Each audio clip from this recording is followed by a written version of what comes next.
Hey there, I'm James Smith. I'm the CEO and co-founder of Bugsnag, and today I'm going to be talking about how application performance management does not equal application stability management.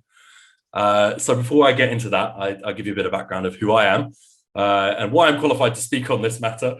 As I said, I'm James. I'm the CEO and co-founder of Bugsnag. I have been building software for quite a long time now, probably over 20 years, hacking things together. And really my background is in open source. I worked in tech companies for a long time, but I like building and hacking around on projects, especially libraries. I love building open source libraries.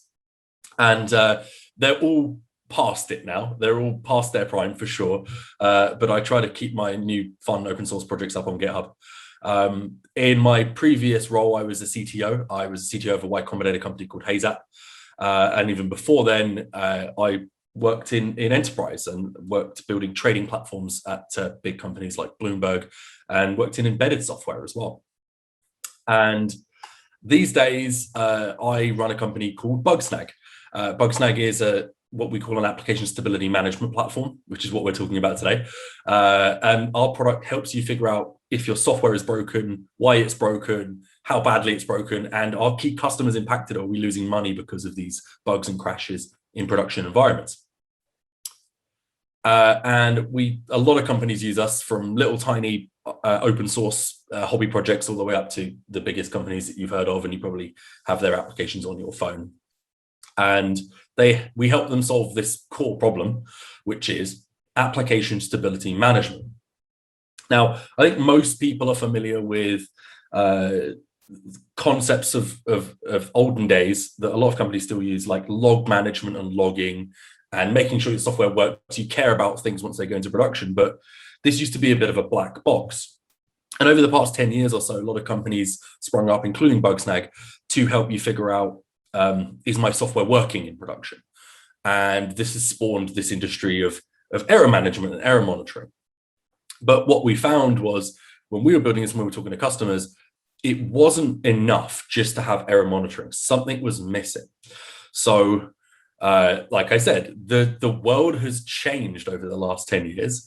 And so the way we did things before doesn't work anymore.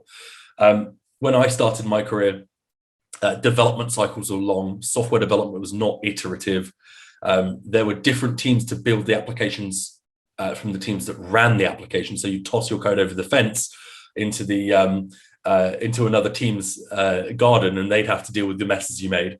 And also, monitoring had a focus on performance rather than end user and customer experience, and also on infrastructure rather than application. And a lot of the reasons behind this are around the fact that early monitoring products, especially in the APM space, came up at the same time as cloud hosting and cloud instances became really popular.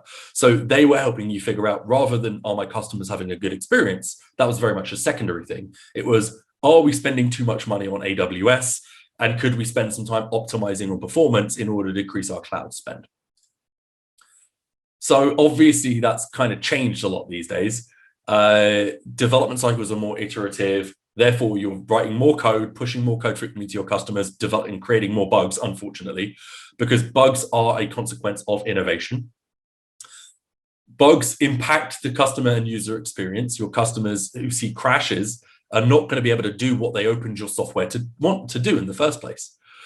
And engineering organizations, rather than the DevOps or SRE teams, the actual engineering and software teams now need visibility into that, because they are the ones who are iterating and building and maintaining the applications. So where do you find that? Where does that exist today? Well, it used to be that you would look for APM providers, or maybe even log management solutions. But let's talk about APM today. That's our topic of discussion today, APM versus application stability. Well, as I said, the audience for these products, sure, a lot of developers will have logins onto these platforms, but the audience, the core audience, is infra engineers, SREs, and DevOps teams. They are typically responsible for running applications. And the reason, again, behind that is the adoption of cloud, but also mostly these teams care about the backend part of the suite. What we've seen over the past 10 years is the rise of the client side.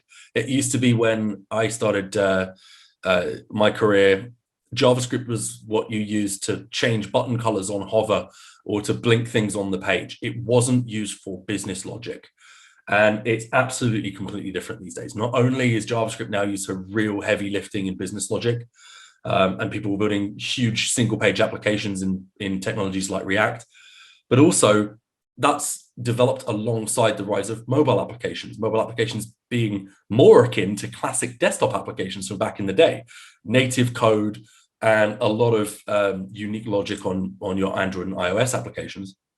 And it's no surprise that client-side applications on the browser are now mirroring mobile applications. They both consume the data from the same backend APIs and things like that. So the old way of doing things, APM, focused on the backend, it focused on the infra layer, and customers were very much an afterthought. So I kind of mentioned this already, but there's different KPIs, there's different things that you care about in APM land. You care about alerting, you care about shouting to someone else, hey, something's wrong over here. And you care about making sure that things that have fallen over are stood back up again. Doesn't necessarily mean properly fixed. It might just mean you've slapped a Band-Aid on something. And that's okay. That's also very important. People who've adopted application stability solutions like Bugsnag don't just toss away their New Relic or App Dynamics instance. You have both. They are both important. But the P in APM, application performance management, talks about performance. Now, we joke about this all the time with our customers and prospects. What is the point in tuning your engine on your Lamborghini if it's got 4 flat tires? You need to fix those flat tires first. Otherwise, you've just got a very shiny, broken machine. So that's where application stability comes in. It's a different audience, as we've said before. It's a different focus, and it really, really supports that iterative development approach. You'll notice here, the pyramid has been flipped on its head, and this is very intentional. Products like Bugsnag, and there's a few other products in the space, take a completely different approach. This is, again, something you put side by side with APM, but we start off with the customers first. And we say, are your customers having a good, high quality experience? And as you start from the customer layer, you can start to see how you drill down. What is the software that your customers are touching first? Well, mobile and web applications, mobile apps and browser-based applications. So there's no surprise that a lot of the customers who adopt Bugsnag first on the client side, and the same is true with other stability solutions. Now, the way that a stability management solution like Bugsnag works is that we detect crashes at runtime by using SDK. So we have line of code visibility into issues. That also means that if an exception is thrown due to a network error or database error, you see that exception and it will say database exception or network exception. So you get a bit of visibility down the stack as well, enough to say, hey, network team, something's up. This is a different audience, like I said before. This is designed for engineering teams. One of the things we found super interesting was Shopify is one of our customers, and Shopify use Bugsnag across the full stack, but a lot of their engineering team actively use Bugsnag. They log into it every day or every week. That is not true of application performance management solutions. This is the sort of thing you jump into when there's a problem. And so this is something that you're using to make decisions about what work you should be doing on a daily basis. Should we be working on bug fixes? Should we be working on roadmap items? Is the sprint on track? Should we slow it down to fix bugs?